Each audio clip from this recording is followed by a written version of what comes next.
Ассалому алайкум тамошобинони азиз, барномаи иттилоотии ахбор аз телевизиони Тоҷикистон мустақиман манзуратон мегардонем. Дар студия бо шумо Оисаи Абдуҷамил.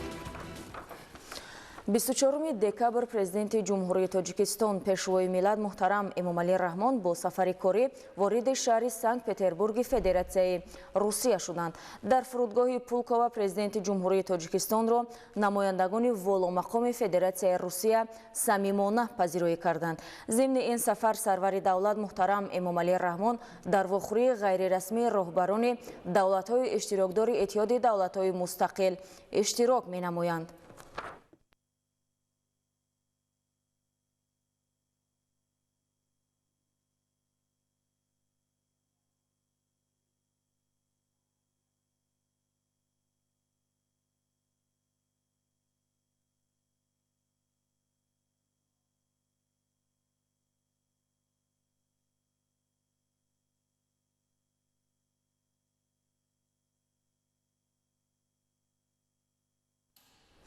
Бисучоруми декабр дар шаҳри Санкт-Петербург президенти ҷумҳурии Тоҷикистон пешвои миллат муҳтарам Эмомалӣ Раҳмон бо президенти Федератсияи Русия муҳтарам Владимир Путин мулоқоти корӣ анҷом доданд.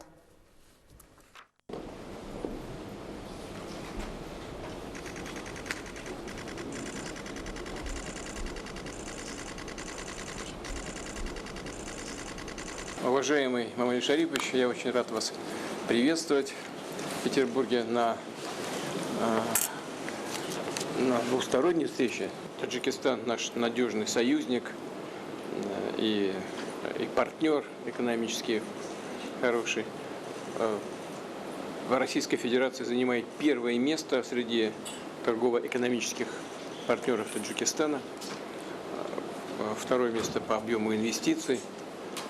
И в прошлом году увеличение было, и в этом году будет увеличение небольшое, но тем не менее оно состоится. У нас совсем недавно проходила межправкомиссия. С нашей стороны вице-премьер возглавляет межправкомиссию с вашей председателем правительства. Подготовлен план нашей совместной работы на ближайшие годы. Уверен, что все это будет реализовываться, осуществляться. Там очень хорошее направление взаимодействия. Они выбраны не случайно. Все, что подготовлено правительствами двух стран, направлено на развитие не только наших отношений, но и на осуществление именно тех проектов, в которых заинтересован Таджикистан, как страна с быстро растущей и развивающейся экономикой. Мы рады всем вашим начинаниям, всем вашим успехам. Хочу отметить также, что большое значение придаем и межрегиональному сотрудничеству. Многие регионы Таджикистана и субъекты Российской Федерации имеют прямые отношения между собой. И это вносит существенный вклад в развитие наших двусторонних связей. Развивается гуманитарное направление. И здесь обратил бы внимание на филиалы работающих в Таджикистане российских вузов и на то, что таджикистанцам предоставлена самая большая квота для обучения в Российской Федерации. Это 1000 человек. Мы постоянно увеличиваем и готовы сделать это в ближайшее время еще раз. При вашем непосредственном участии и по вашей инициативе были открыты несколько школ в Таджикистане с изучением русского языка. И это очень интересное, перспективное направление. В сфере безопасности на международной арене продолжается сотрудничество, причем именно как с ближайшим нашим союзником, очень доверительно и конструктивно. Эмомалӣ Шарипович, мы очень рады вас видеть с рабочим визитом в России. Добро пожаловать. Уважаемый Владимир Владимирович, благодарю за приглашение и теплый прием. Поздравляю вас с наступающим Новым годом. Желаю вам доброго здоровья и новых успехов в деятельности. Завершающий год очень насыщенный для наших отношений. По итогам года Россия является главным торгово-экономическим партнером Таджикистана. Товарооборот увеличится почти на 20%. активно развивается культурно-гуманитарные связи. Вот. Готов сегодня обсудить с вами эти и другие вопросы наших взаимоотношений, а также международную и региональную тематику. Вопросы безопасности. Россия является главным стратегическим партнером Таджикистана. Мы в целом удовлетворены динамику развития по всем направлениям. Мы очень благодарны по поддержке в гуманитарной сфере, выделили средства для строительства школ для одаренных детей в Душанбе и театр Маяковского. Это имеет очень важное значение для нас. Вот кино прошло. Да. Спасибо за оказание помощи преподавателям русского языка для обеспечения школ. Мы сегодня и завтра подытожим особенно вопросы региональной безопасности, глобальной безопасности. Нас тоже волнует. Я еще раз хочу вам крепкого здоровья. Спасибо. И народу России благополучия и присыта, мира. Спасибо большое. Вы затронули вопрос школ и преподавателей. 72 преподавателя наших работают в Таджикистане, а со следующего года мы увеличиваем, будет 82 преподавателя. Я знаю, что вы нас все время так критикуете за это, за то, что слишком мало работает преподавателей российских и учебников мало. Мы с вами полностью согласен и, безусловно, будем наращивать эту совместную работу. Надо повысить качество. Да, так и будет. Спасибо большое. дар бораи иҷлосияи 20-уми Маҷлиси Миллии Маҷлиси Олии Ҷумҳурии Тоҷикистон даъвати шашум. иҷлосияи 20-уми Маҷлиси Миллии Маҷлиси Олии Ҷумҳурии Тоҷикистон даъвати шашум 27 декабри соли 2024 соати 10 дар маҷлисгоҳи Маҷлиси Миллии Маҷлиси Олии Ҷумҳурии Тоҷикистон баргузор мегардад.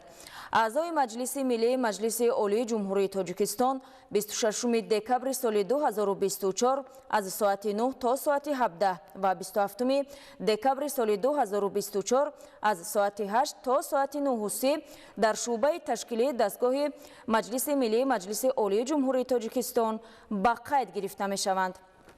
телефонҳо 221 98 35 223 19 48. идомаи ахбор. тағйирёбии иқлим яке аз таҳдидҳои глобалии асри 21 ба шумор меравад. ин раванд боиси дегаргуншавии иқлим ва афзоиши ҳодисаҳои табиӣ мегардад ки таъсири манфӣ ба башарият ва муҳити зист дорад. сабабҳои асосии тағйирёбии иқлим афзоиши партовҳои газҳои гулхонаӣ аз фаъолиятҳои инсонӣ, аз ҷумла истихроҷи сӯзишвории фоиданок, саноат, кишоварзӣ ва нобудкунии ҷангалҳо арзёбӣ мегардад. Тоҷикистон дар навбати худ бо пешоҳангӣ ва ташаббусҳои созанда дар самти пешгирии раванди тағйирёбии иқлим таваҷҷӯҳи ҷомеаи ҷаҳониро ба андешидани тадбирҳои таъхирнопазир ҷалб менамояд. тафсилоти бештар дар гузориши Ҷаҳонгир Сафарализода. афзоиши партовҳои газҳои гулхонаӣ аз ҷумла диоксиди карбон, метан ва нитроген оксид асоси тағйирёбии иқлим баҳогузорӣ мегардад. чунин газҳо тавассути сӯзонидани сӯзишвории фоиданок, фаъолияти саноатӣ ва кишоварзӣ, инчунин буридани ҷангалҳо ва тағйир додани истифодаи заминҳо тавлид мешаванд. ин аст ки дигаргуниҳои табиӣ, хушксолӣ, лапишҳои иқтисодӣ ва болоравии арзиши маводи озуқа дар замони навин дар аксар кишварҳои ҷаҳон чун мушкилоти ҷиддӣ пазируфта шуда камбудии ғизо ва оқибатҳои ногувори он андешидани тадбирҳои бетағйирро тақозо мекунад. бо дар назардошти дигаргуниҳои иқлимӣ ва ҳифзи табиат имрӯз олимон ба таҳқиқу озмоишҳои нав мепардозанд. тағйирёбии иқлим як таҳдиди глобалии асри 21 аст ки ба ҳаёт дар рӯи замин таъсири манфӣ мерасонад.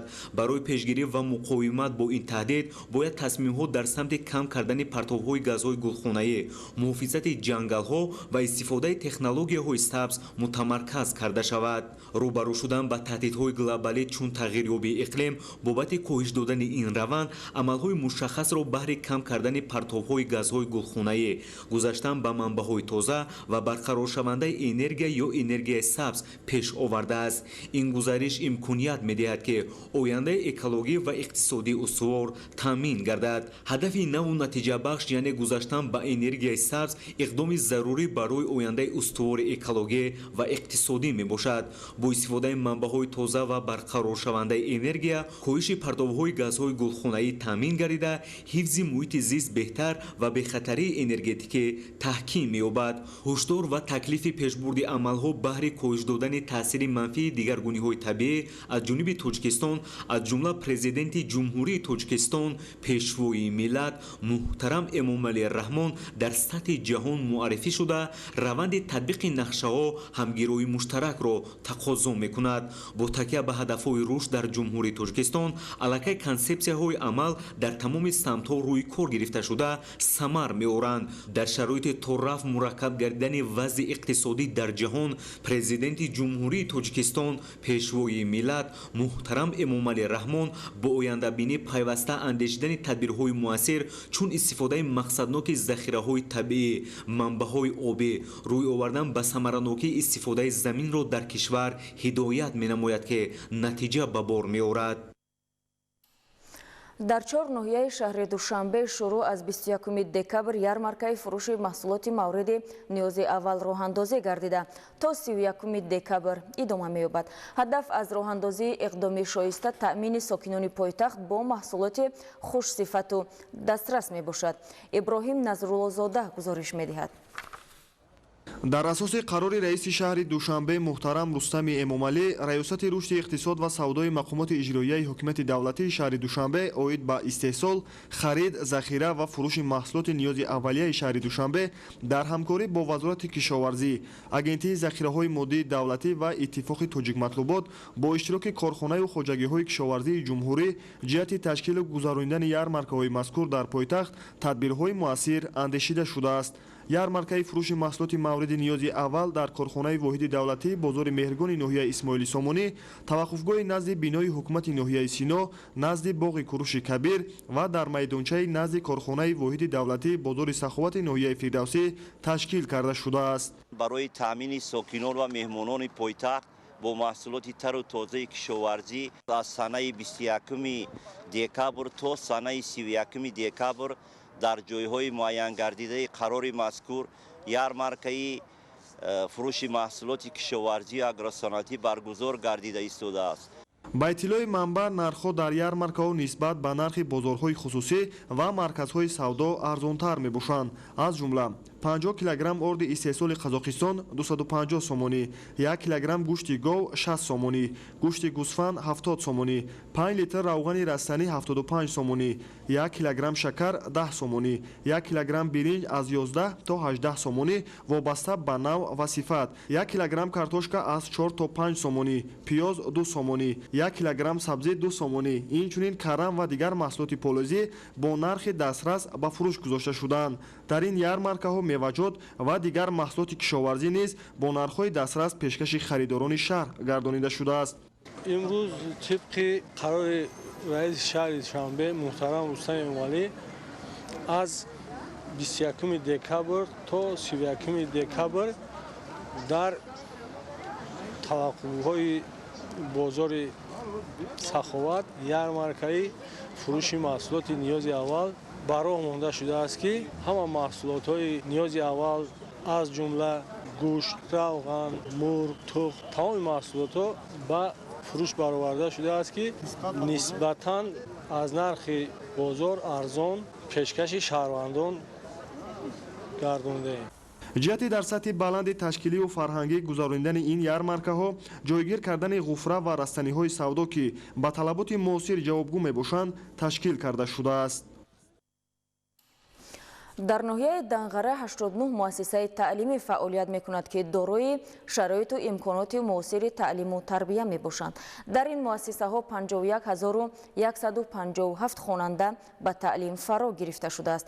дастовардҳои хонандагони муассисаҳои таълимии ноҳия аз озмуну олимпиадаҳои ҷумҳуриявию байналмилалӣ сол то сол афзун мегардад ки далели болоравии сатҳу сифати таълим мебошад.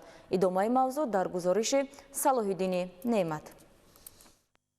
ҳамасола дар паёмҳои хеш сарвари давлат муҳтарам Эмомалӣ Раҳмон дар баробари таҳлилу баррасии соҳаҳои мухталифи хоҷагии халқ соҳаи маорифро дар маркази таваҷҷӯҳи хеш қарор медиҳанд. дар соли 2024 ба ин соҳа 8 миллиарду 231 миллион сомонӣ ҷудо гардидааст ки ин 18.9% хароҷоти умумии буҷети давлатиро ташкил медиҳад. ҳамчунин бунёду таҷдиди садҳо бинои муассисаҳои таълимӣ ва синфхонаҳои иловагӣ собитгари гуфтаҳои болост. дар ноҳияи Данғара 89 муассисаҳои таълимӣ, аз ҷумла 75 муассисаи таҳсилоти миёнаи умумӣ, 9 муассисаи таҳсилоти умумии асосӣ, 1 муассисаи таҳсилоти ибтидоӣ, 1 мактаб интернат, 1 литсеи тамоюли техникӣ, 1 гимназияи ҷумҳуриявӣ ва 1 мактаби президентӣ барои кӯдакони болаёқат фаъолият менамоянд ки дар онҳо 51157 хонанда ба таълим фаро гирифта шуданд. муассисаи таълимии давлатии мактаби президентӣ барои кӯдакони болаёқати ноҳияи Данғара соли 2011 таъсис ёфта фаъолияти худро дар асоси Конститутсияи ҷумҳурии Тоҷикистон, Қонуни ҷумҳурии Тоҷикистон дар бораи маориф, низомнома ва ойнома ва дигар санадҳои меъёрии ҳуқуқӣ ки фаъолияти соҳаро муайян менамояд ба роҳ мондааст. айни ҳол дар муассиса 46 нафар омӯзгорон фаъолият карда истодаанд. аз ҷумла 11 нафар аълочиёни маориф, 1 нафар доктори илм ва 1 нафар дорандаи ҷоизаи медали хизмати шоиста мебошанд. дарсҳо дар муассиса дар се баст бароҳ монда мешаванд. дар басти аввал дарсҳои асосӣ дар асоси барномаи давлатӣ тибқи ҷадвали дарсӣ бароҳ монда шудааст. дар басти дуюм бошад дарсҳои иловагӣ аз фанҳои тадрисшаванда бароҳ монда шудааст ки ҷиҳати омода кардани хонандагон барои иштирок дар озмунҳои сатҳи байналмилалӣ ва сатҳи ҷумҳуриявӣ албатта мусоидат мекунанд. инчунин аз тамоми фанҳои таълимӣ дар муассиса маҳфилҳои фанӣ фаъолият мекунанд ки барои омода кардани хонандагон ҷиҳати иштирок дар озмунҳои сатҳи ҷумҳуриявӣ амсоли илм фуруғи маърифат, фуруғи субҳи донои китоб аст, Тоҷикистон ватани азизи ман ва инчунин олимпиадаҳои фанӣ мусоидат мекунанд. муассиса аз бинои таълимӣ, толорҳои фарҳангиву варзишӣ, ошхона ва хобгоҳ иборат буда бо мавҷудияти инфраструктуру шароитҳои мусоид дар ин ҷо 700 нафар хонанда аз 29 шаҳру ноҳияҳои кишвар ба таълиму тарбия фаро гирифта шудаанд ки аз онҳо 123 нафарашон духтарон мебошанд.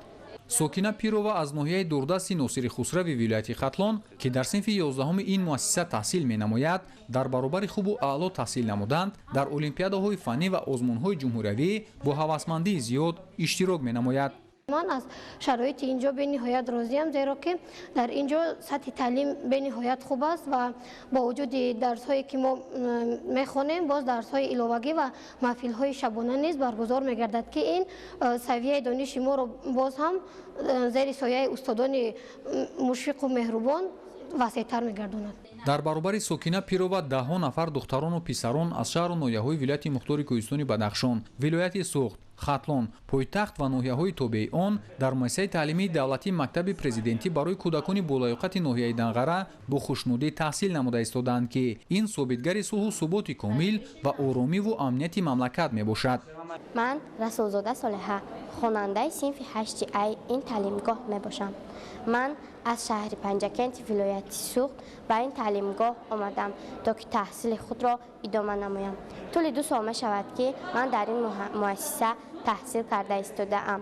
ман бо ҳамроҳии устодонам ба озмуни ҷумҳуриявӣ фуруғи субҳи донои китоб аст омодагӣ дида истодаам ва мехоҳам ки сазовори ҷои намоён гардам. ман Гафаров Мурад хонандаи синфи 8 муассисаи таълими давлати мактаби президентӣ барои кӯдакони болаёқат дар ноҳияи Данғара таҳсил мекунам.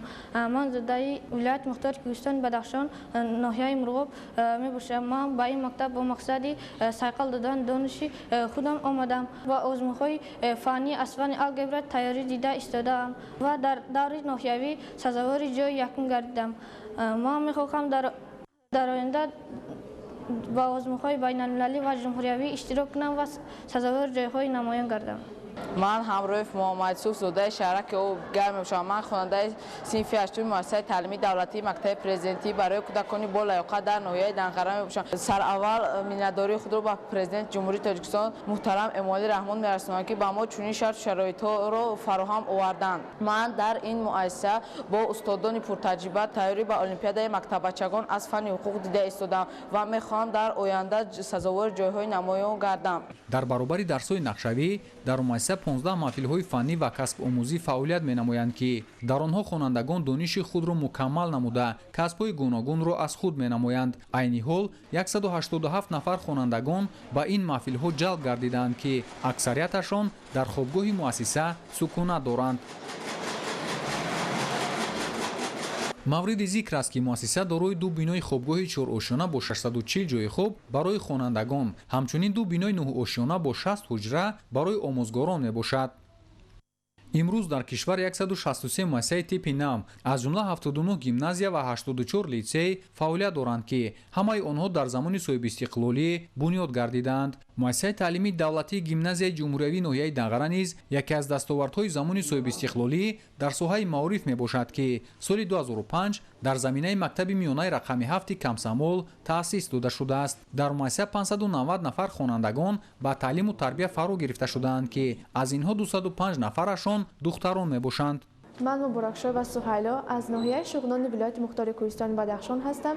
طول 5 سال میشه که در گیمنازیای جمهوریوی ناحیه دنقره تحصیل میکنم و همین حال باشد صنف دهم هستم.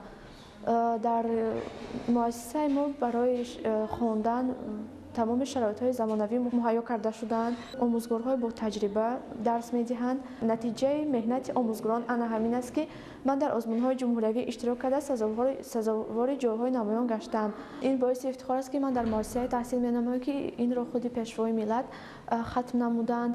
در مؤسسه تعلیمی دولتی گیمنازیای جمهوریوی ناحیه دنقره 35 نفر آموزگاران با تجربه به تعلیم و تربیت خوانندگان مشغولند. طی 3 سال اخیر مؤسسه را 8 نفر خوانندگان با اتستات اعلا و مدال طلا ختم نمودند. همچنین خوانندگان این مؤسسه در برابر آزمون‌های فنی همساله در آزمون‌های جمهوریوی نیز اشتراک فعالانه نموده جایهای فخری و نمایان را اشغال می‌نمایند. همساله خوانندگان در آزمون‌های فروغی صوفی دانایی کتاب است، علم فروغی معرفت، تاجیکستان و وطن عزیزی من که سرپرست اساسی آزمون‌ها اساسگزار صلح و وحدت ملی پیشوای ملت پرزیدنت جمهوری تاجیکستان محترم امومالی رحمان می باشد.